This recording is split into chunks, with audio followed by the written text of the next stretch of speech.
नमस्कार मित्रों, आप सभी का स्वागत है लीगल राइट्स एंड नॉलेज में। यहाँ पर मैं केशव देव आप सभी के साथ चर्चा करूंगा विधि यानी लॉ के एक मुख्य टॉपिक पर।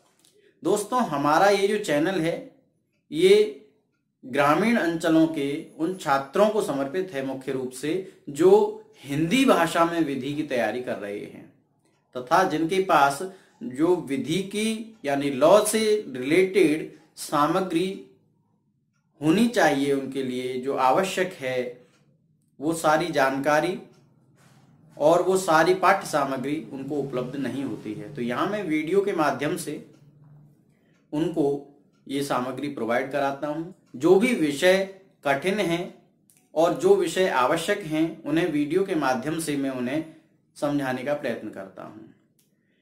मित्रों, आज का जो हमारा टॉपिक है वह बहुत ही उम्दा और बहुत ही मुख्य टॉपिक है जिसका नाम है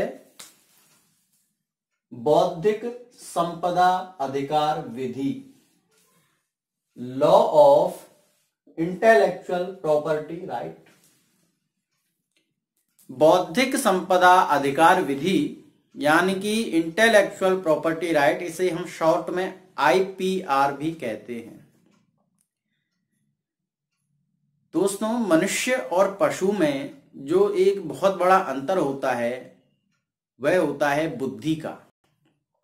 जहां पशु अपनी बुद्धि का इस्तेमाल केवल खाने के लिए करता है, वो केवल चरता रहता है, खाता रहता है, केवल अपने खाने के लिए ही वह थोड़ी बहुत उपयोग करता है, वहीं मनुष्य अपनी बुद्धि से आज विज्ञान के इस बहुत उन्नत युग में पहुंच चुका है जहां हम हर असंभव को संभव होता हुआ देख रहे हैं। तो मनुष्य को परमात्मा का जो सबसे बड़ा उपहार है वो बुद्धि है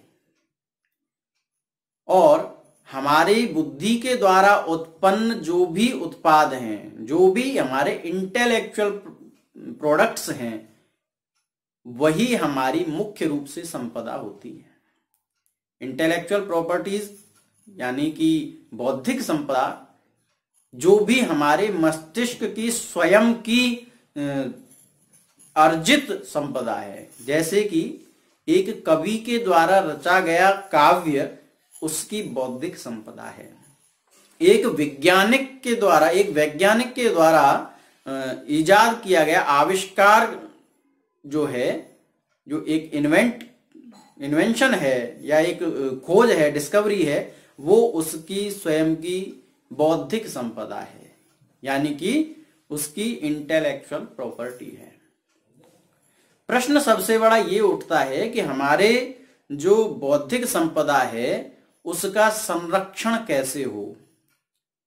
तो सभी जानते हैं कि मानव मात्र ही नहीं, पशु पक्षियों के भी अधिकारों के और संपत्ति के संरक्षण के लिए विधि इस संसार में उपस्थित है। लॉ एग्जिस्ट करता है इस संसार में। मनुष्य जैसे जैसे सभ्य होता गया वह अपने लिए वैसी ही उन्नत विधि का निर्माण करता गया। आज हम देखते हैं कि बहुत सारे अधिनियम इस बौद्धिक संपदा के संरक्षण के लिए हमें प्राप्त होते हैं। जैसे पेटेंट लॉ है, कॉपीराइट एक्ट है, ये सारे के सारे बौद्धिक संपदा अधिकार विधि के अंतर्गत आते हैं। लेकिन ऐसा नहीं है कि अभी हमको ये बोध हुआ हो कि बौद्धिक संपदा का संरक्षण होना चाहिए या बौद्धिक संपदा नाम की कोई संपदा होती है। आचार्य विष्णुगुप्त चाणक्य 300 ईसा पूर्व में अपनी चाणक्य नीति में खुद लिखते हैं, येषाम न विद्या न तपो न दानम न ज्ञानम न शीलम न गुणो न कर्म ते मर्त्य लोके भुविभार भूता मनुष्य रूपा मृगाश्चरन्ति।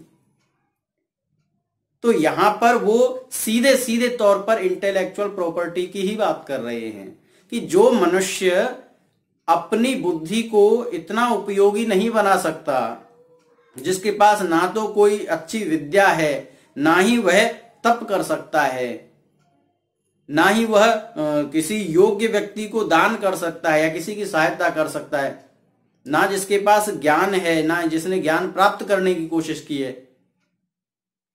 ना वो किसी का सम्मान करता है और ना ही वह अपने और अपने परिवार के लिए कोई कर्म कर रहा है, ना ही उसने कोई एक आजीविका के लिए कोई अच्छी कला सीखी है, कौशल सीखा है, तो वो व्यक्ति सिर्फ और सिर्फ पशु के समान है।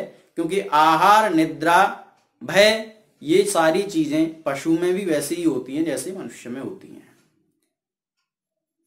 अगर हम इससे थोड़ा और ऊपर चलें तो विश्व की सबसे प्राचीन पुस्तक यानी कि ऋग्वेद सीधे तौर पर इंटेलेक्चुअल प्रॉपर्टी की ही बात करता है। उसमें सिर्फ और सिर्फ बुद्धि को सबसे पहले ही गिना गया है।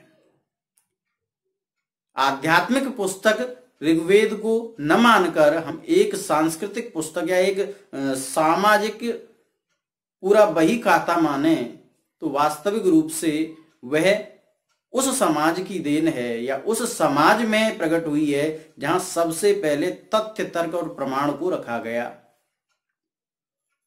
नो डाउट कि उसमें परमात्मा का भी उल्लेख है, लेकिन बुद्धि का उसमें इतना अच्छा उल्लेख है, बौद्धिक कार्यों का इतना अच्छा उल्लेख है। इसके लिए एक छोटी सी ऋचा है ऋग्वेद की 3 मंडल की, धिया विप्रो अजायत, यानी कि बुद्धि से कार्य करने वाला व्यक्ति ही विद्वान होता है। तो चलिए हम देखते हैं कि इंटेलेक्चुअल प्रॉपर्टी इस शब्द की उत्पत्ति कहां से हुई। तो यहां पर सबसे पहले हमें जो शब्द मिलता है वो मिलता है इंग्लिश का इंटेलेक्ट वर्ड, क्योंकि आज जो हमारी विधि है वह पूरी तरह से रोमन विधि पर ही आधारित है या अंग्रेजों की जो विधि है उससे प्रेरित है। और अंग्रेजों की विधि चाहे ब्रिटेन की हो या विदेशियों की जो विधि है चाहे अमेरिका की हो, वो सीधे सीधे तौर पर ग्रीक एंड रोमन एम्पायर की जो विधि है उससे प्रेरित है। ठीक है, तो यहां पर जो शब्द की उत्पत्ति है वो भी वहीं से आएगी, ये बात याद रखना। इंटेलेक्ट वर्ड जिसका हिंदी में मतलब होता है बुद्धि, ठीक है, इसका हिंदी में मतलब होता है बुद्धि, तो उसका जो ओरिजिन वर्ड है, जो उत्पत्ति है उसकी, वो इंटेलेक्टस, क्या, इंटेलेक्टस, जिसका मतलब होता है बोध। इंटेलेक्टस वर्ड से है और जिसका जो ओरिजिन है वो लैटिन भाषा है। लैटिन भाषा, इसको हम लातिनी भाषा भी हिंदी में कहते हैं, लेकिन लैटिन भाषा रोम की भाषा है, इटली की भाषा है। ठीक है, जो रोमन साम्राज्य था उसमें ये भाषा बोली जाती थी और उसके ही मुख्य शब्दों को लेकर बाद में बहुत सारे शब्द उत्पन्न हुए हैं। ठीक है, तो लैटिन भाषा का इंटेलेक्टस जो वर्ड है जिसका हिंदी में मतलब बोध होता है, उससे इंटेलेक्ट शब्द बना है यानी बुद्धि। इसका जो समानार्थी एक और शब्द मिलता है इंग्लिश में, वो मिलता है परसेप्शन। ठीक है, यानी कि बोध, इसका मतलब भी बोध ही होता है। दूसरा जो हमारा वर्ड है प्रॉपर्टी, प्रॉपर्टी यानी संपत्ति। संपत्ति जो वर्ड है वो हिंदी का है और प्रॉपर्टी वर्ड है वो इंग्लिश का है, लेकिन इंग्लिश में ये वर्ड भी लैटिन भाषा से ही आया है। ठीक है, तो पहला वर्ड है प्रोप्रीटास, ठीक है, या प्रोप्राइटस शब्द है, और दूसरा है प्रोप्रियस। ठीक है, कौन सा है, प्रोप्रियस। इन दोनों शब्दों का, ये दोनों ही लैटिन भाषा के शब्द हैं और इन दोनों ही शब्दों का मतलब होता है स्वत्व। स्वत्व, जिसमें अपना स्वत्व निहित हो। ठीक है, इसका सिमिलर वर्ड जो इंग्लिश में मिलता है वो मिलता है ओन, यानी अपना, अपने जो अधिकार में है या जिसमें हमारा स्वत्व निहित है। ठीक है, जैसे कि ये मार्कर मेरा है तो इसमें मेरा स्वत्व निहित है। तो इंटेलेक्ट प्लस प्रॉपर्टी यानी इंटेलेक्चुअल प्रॉपर्टी ये शब्द बन जाता है। ठीक है, तो यहां पे तो ये इस वर्ड का मतलब हो गया, ओरिजिन हो गई। अब हम देखते हैं कि इंटेलेक्चुअल प्रॉपर्टी राइट जो विधि का एक भाग है, उसकी जो उत्पत्ति है मुख्य रूप से कहां से हुई और किसने इस विचारधारा का सूत्रपात किया।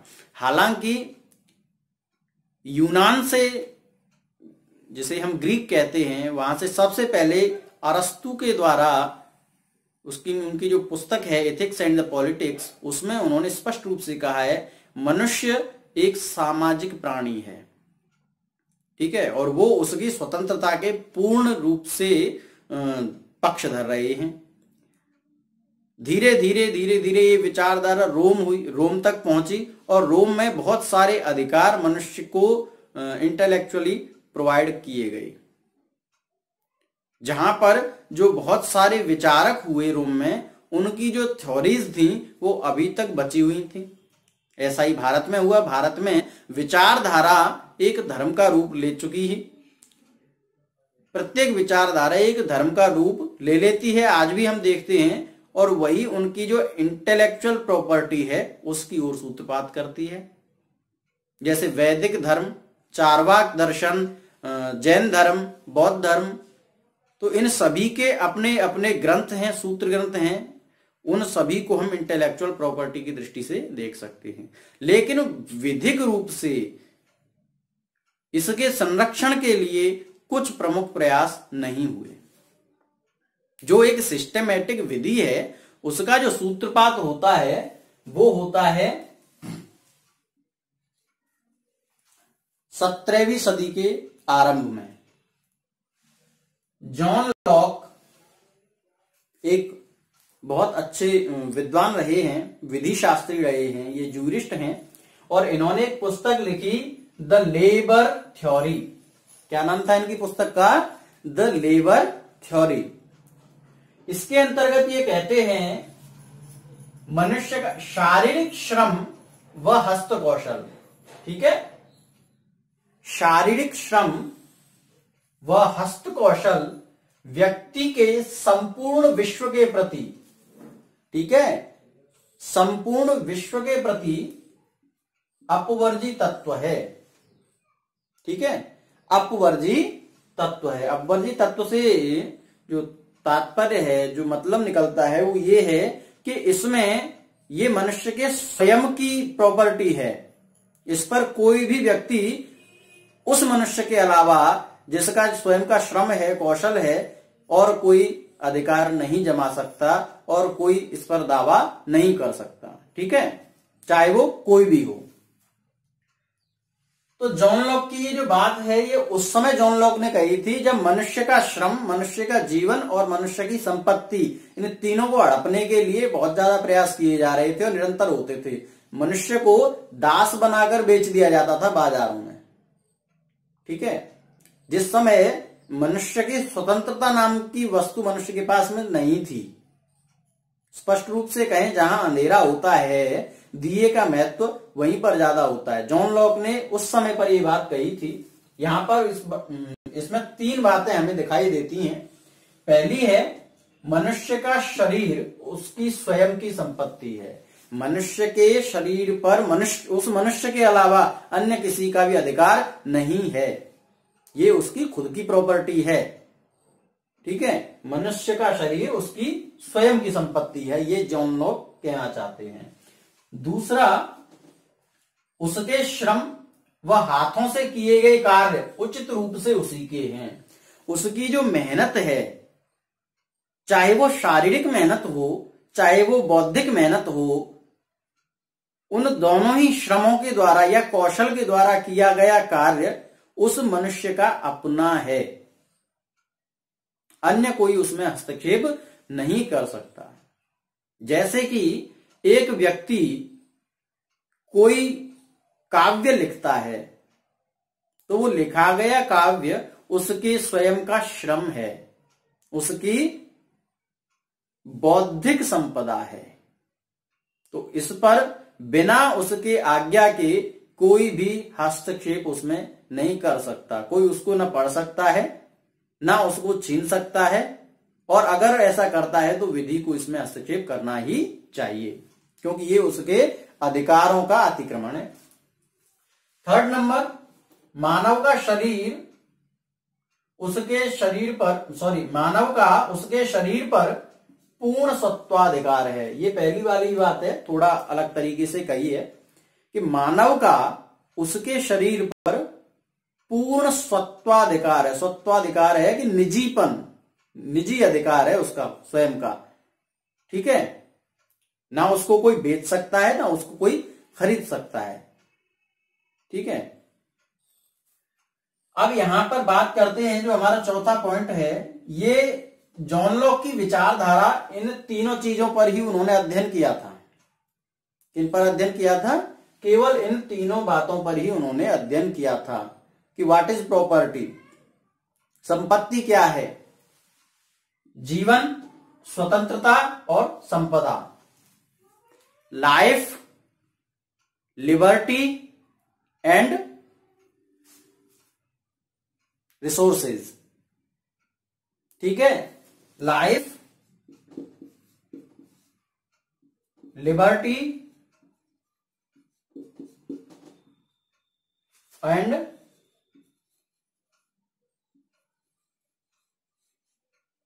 रिसोर्सेज। तो ये क्या है?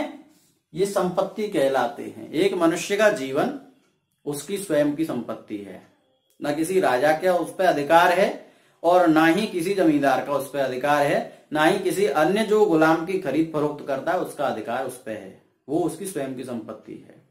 दूसरा है उसकी स्वतंत्रता। प्रत्येक मनुष्य स्वतंत्र पैदा हुआ है। प्रकृति कहें या परमात्मा, उसने उसे स्वतंत्र पैदा किया है, तो किसी का यह अधिकार नहीं है कि उसकी स्वतंत्रता को छीने या उसका अतिक्रमण करे, ठीक है। और जो थर्ड है वो है रिसोर्सेज, यानी कि जो भी संपदा प्रकृति ने दी है, हवा, पानी, धरती, अन्न, फल, उन सब पर प्रत्येक मनुष्य का समान अधिकार है। वो अपने श्रम के द्वारा उनका अर्जन स्वयं के लिए करेगा। अब चाहे वह मजदूरी करे या फिर वह कहीं किसी राजा के यहां नौकरी करे, दोनों ही बातें हैं। उस समय ज्यादातर जो किसान होते थे वो खेती विहीन होते थे। उनका जो कार्य था केवल जमींदार या राजा के लिए खेती करना होता था, उसके एवज में उन्हें थोड़ा सा अन्न मिल जाता था।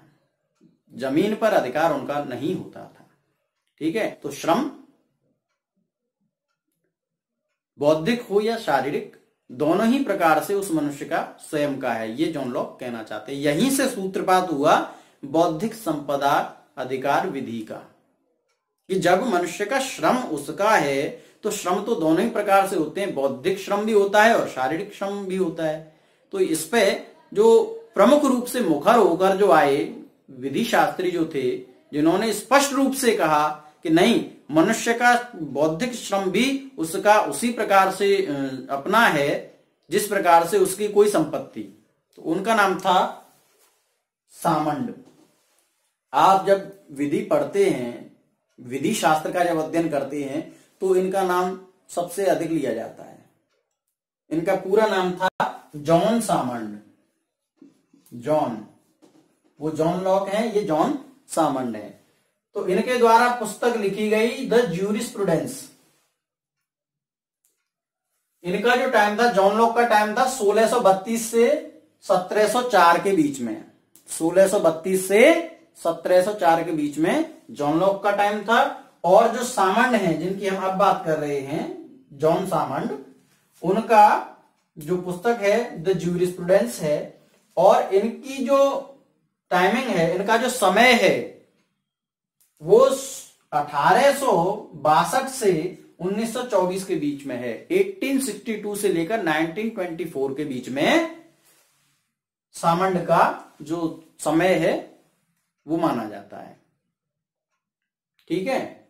तो यहां पर सामंड ने दो बातें कही हैं। अगर हम परिभाषा के रूप में बात करें, तो उन्होंने सबसे पहले तो ये कहा है कि मानव मस्तिष्क के अमूर्त उत्पाद, मानव मस्तिष्क के अमूर्त उत्पाद,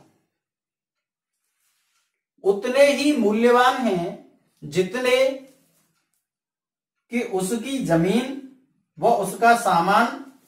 इसलिए विधि यानी कि लॉ मानव को इस पर यानी किस पर, मानव मस्तिष्क उत्पादों पर, ठीक है, पूर्ण स्वत्वाधिकार देती है। जॉन सामंड कहते हैं कि मानव मस्तिष्क के अमूर्त उत्पाद उतने ही मूल्यवान हैं जितने कि उसकी जमीन, उसका सामान। इसलिए विधि यानी कि लॉ मानव को इस पर पूर्ण स्वत्वाधिकार देती है। किस पर स्वत्वाधिकार देती है? मानव मस्तिष्क के अमूर्त उत्पाद। भाई मनुष्य के दिमाग की जो भी इजादें हैं वो अमूर्त ही हैं। अगर हम किसी थ्योरी को लें तो वो थ्योरी अमूर्त ही होती है, जिसे लिखा जाता है और बाद में इस पर कार्य किया जाता है। अगर हम किसी काव्य को ले लें तो वो काव्य केवल अक्षरों के द्वारा रचित है और जिसको एक अमूर्त ही रूप में माना जाएगा। या कोई आविष्कार हम ले लें तो आविष्कार बाद में आता है, पहले उस आविष्कार के जो थ्योरी है वो पहले उस वैज्ञानिक के द्वारा प्रयोग कर करके सामने लाई जाती है। तो ये अमूर्त उत्पाद हैं किसके? मस्तिष्क के, जिनको विधि पूरी तरह से मान्यता देती है और उन पर मनुष्य को पूर्ण स्वत्वाधिकार देती है। यानी कि बिना उस मनुष्य की मर्जी के उन उत्पादों का कोई प्रयोग नहीं कर सकता। ठीक है, तो इसी में आगे जो सेकंड नंबर है उस पर अब ये बौद्धिक संपदा अधिकार की परिभाषा देते हैं कि बौद्धिक संपदा वे भौतिक वस्तुएं हैं। यहां पर ये इन्हें भौतिक वस्तुएं कह रहे हैं। बौद्धिक संपदा यानी इंटेलेक्चुअल प्रॉपर्टीज वे भौतिक वस्तुएं हैं जो विधि द्वारा मानव की प्रवीणता और श्रम, मानव की प्रवीणता और श्रम, प्रवीणता का मतलब होता है कुशलता, किसी कार्य को करने का एक अच्छा तरीका जो किसी एक व्यक्ति की खासियत है, ठीक है, उसे प्रवीणता कहते हैं, यानी अच्छे तरीके से किसी काम को करना। और श्रम के अभौतिक उत्पाद, अभौतिक या पहला नंबर है भौतिक वस्तुएं हैं। क्या है? भौतिक वस्तुएं तो हैं लेकिन अभौतिक उत्पाद मान्यता प्राप्त करती हैं।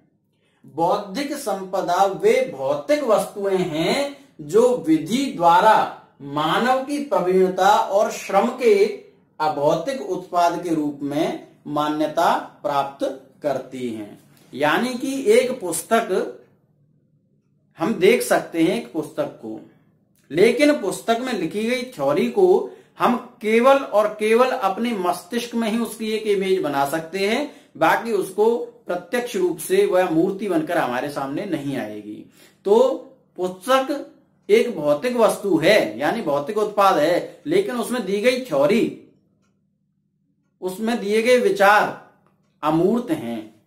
तो इसीलिए यहां पर अभौतिक उत्पाद के रूप में ये मान्यता प्राप्त करते हैं। तो यहां पर सामान्य स्पष्ट रूप से कहते हैं कि विधि की दृष्टि में, लॉ के दृष्टि में यह मनुष्य का स्वयं का स्वत्व है। ठीक है, मनुष्य का स्वयं का इस पर ओनरशिप है, स्वामित्व है, और उसके बिना मर्जी के, बिना उसकी अनुमति के कोई भी इसका प्रयोग नहीं कर सकता है। चलिए अगले विद्वान को देखते हैं।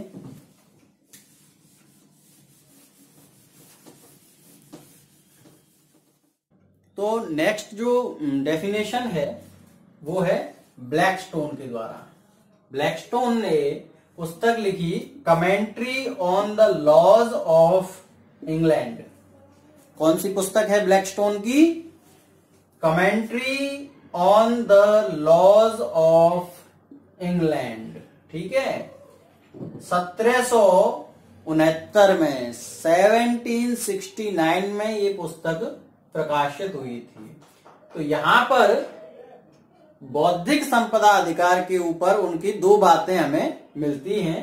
पहले में वो कहते हैं अन्य मूर्त संपत्तियों की भांति बौद्धिक संपदा जो अमूर्त होती है को राज्य ने विधि यानी लॉ के माध्यम से संपत्ति की सामान्य व्याख्या के अंतर्गत मान्यता दी है। इसमें ब्लैकस्टोन स्पष्ट रूप से कहते हैं कि बौद्धिक संपदा को जिसका कोई रंग रूप आकार विकार नहीं होता है, जो पूरी तरह से अमूर्त होती है, उसको राज्य ने, भाई लॉ को कौन स्थापित करता है? स्टेट।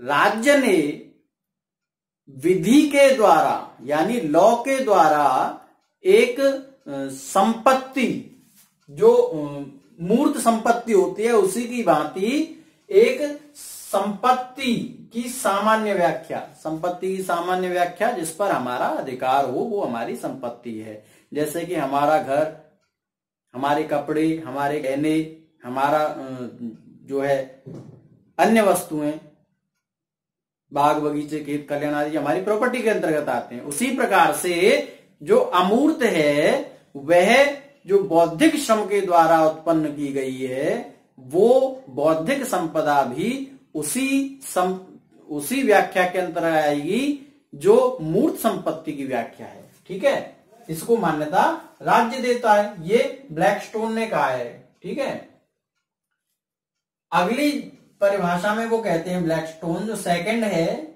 जब कोई व्यक्ति, ये अब डिफाइन कर रहे हैं बौद्धिक संपदा को कि what is intellectual property. Okay, जब कोई व्यक्ति अपनी विवेकपूर्ण क्षमता के प्रयोग से किसी मौलिक कृति का उत्पादन करता है तो वह अपनी इच्छानुसार उस मौलिक कृति के व्ययन का अधिकार रखता है और उसके द्वारा रखी गई व्यवस्था से भिन्न कोई प्रयत्न उसके अधिकारों का अतिक्रमण है।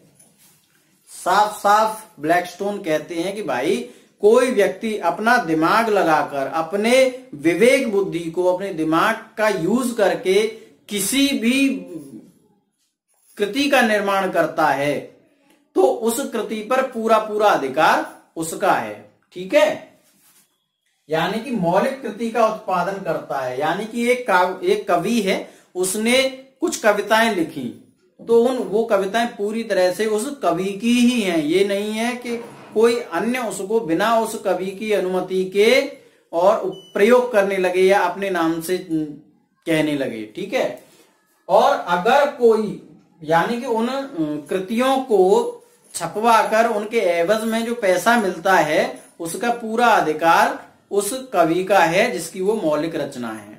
ठीक है, उस साहित्यकार का है जिसकी मौलिक रचना है। या कोई भी साइंस का इन्वेंशन, कोई भी विज्ञान का आविष्कार किसी वैज्ञानिक के द्वारा किया गया और उस वैज्ञानिक को ये पूरा अधिकार है कि वह अपने आविष्कार को किसी को बेचे या केवल निजी रूप से अपने लिए प्रयोग करे।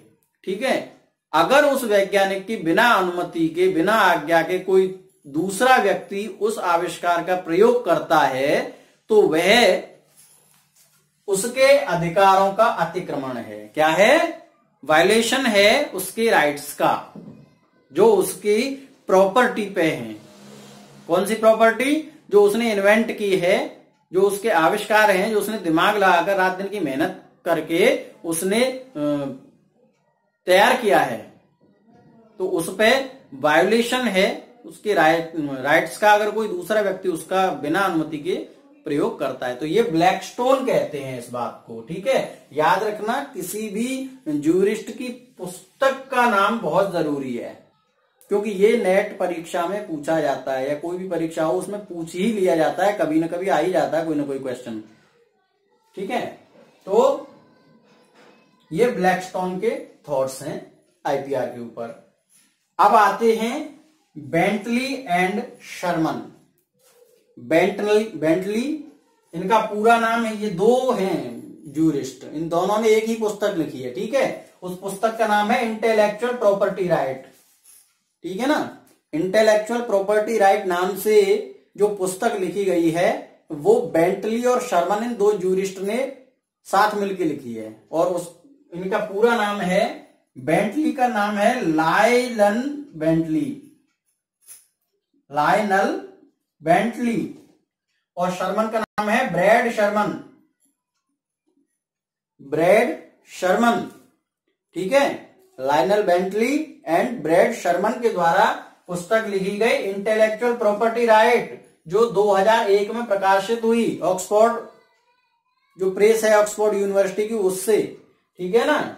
इसमें वो कहते हैं कि भले ही अमूर्त स्वत्व और मूर्त वस्तुओं, याद रखना, अमूर्त स्वत्व और मूर्त वस्तुओं जिनके रूप में अमूर्त स्वत्व निकायकृत हैं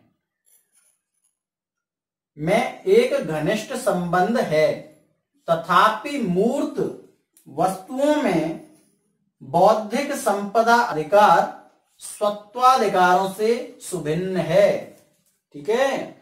इसमें वो क्या कहते हैं ब्रेंटली और शर्मन कि जो हमारा अमूर्त स्वत्व है और मूर्त वस्तुओं, ठीक है, हमने एक कोई कविता लिखी, वो कविता तो हमारा अमूर्त स्वत्व हो गई, उसको तो हमने लिखा और उस पर हमारी ओनरशिप जो है वो पूरी तरह से अमूर्त है, वो किसी को दिख नहीं रही, ठीक है। अब वो मूर्त वस्तु कैसे हुई कि हमने वो एक कागज पे लिख दी, तो वो क्या हो गई, मूर्त वस्तु हो गई, दिख रही है।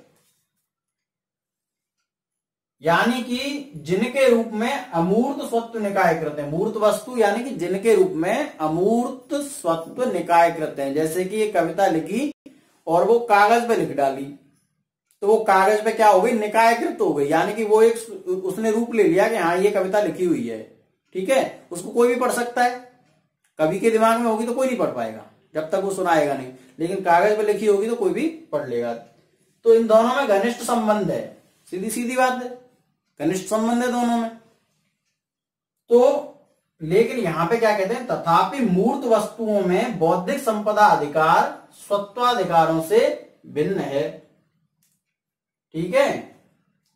तो यहां पे वो कहते हैं लेकिन फिर भी जो मूर्त वस्तु है उसमें स्वत्वाधिकार जो है अमूर्त वस्तुओं से थोड़ा सा भिन्न है। इसके लिए वो एक उदाहरण अपनी पुस्तक में देते हैं।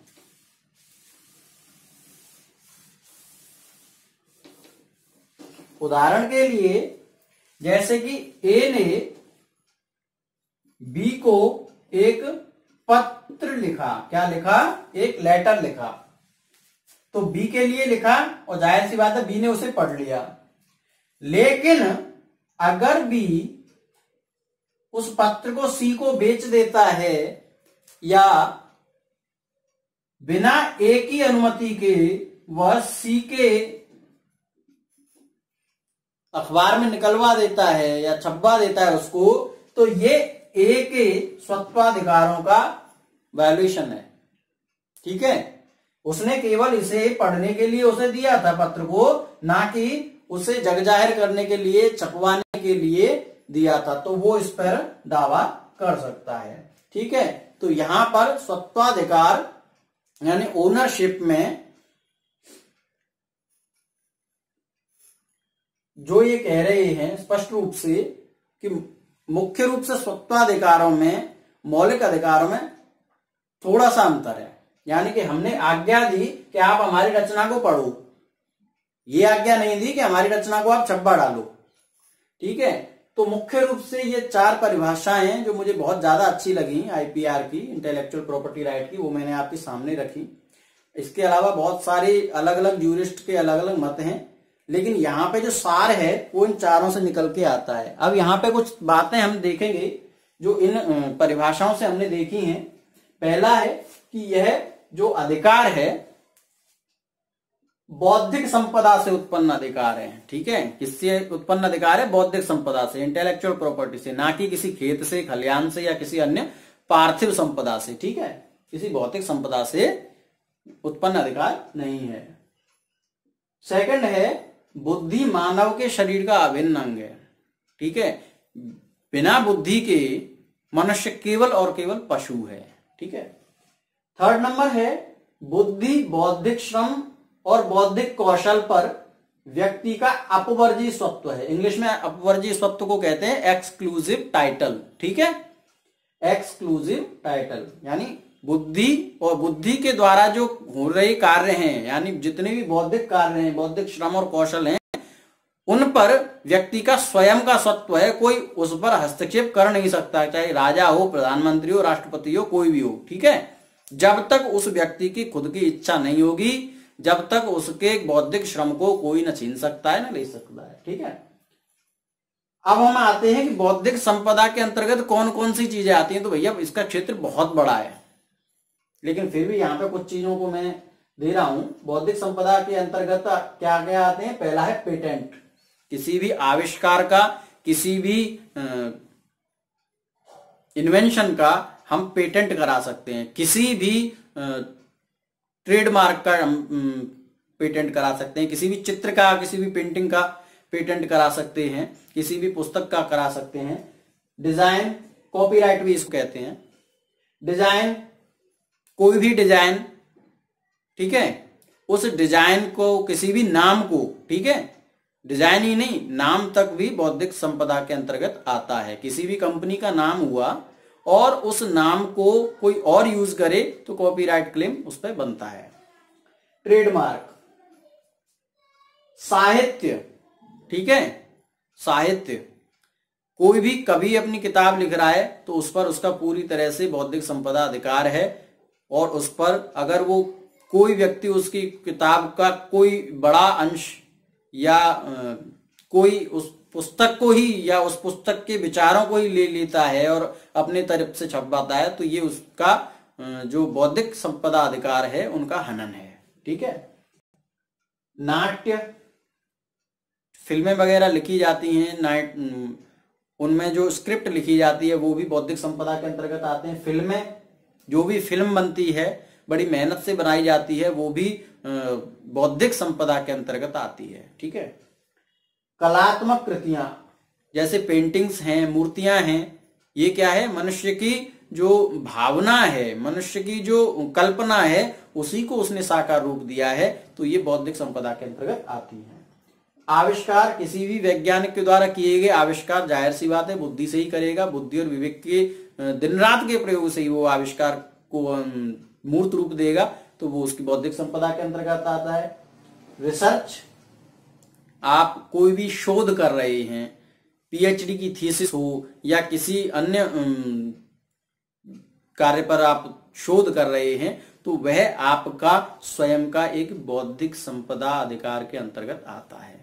तो दोस्तों, यहां पर हमने बौद्धिक संपदा अधिकार के अर्थ को जाना, बौद्धिक संपदा अधिकार की क्या क्या डेफिनेशंस किस किस विद्वान ने दी हैं मुख्य रूप से उसको जाना, और बौद्धिक संपदा अधिकार का क्या क्षेत्र होता है वह भी हमने एक शॉर्ट रूप में जाना। नेक्स्ट वीडियो में हम देखेंगे कि बौद्धिक संपदा अधिकार के सिद्धांत क्या क्या हैं। ठीक है। तो अगर आपको ये वीडियो अच्छा लगा हो तो प्लीज इस वीडियो को लाइक करें, शेयर करें, कमेंट्स करें, आपको अच्छा लगा है, कैसे लगा है, जो भी विचार हो आपके व्यक्त कर सकते हैं।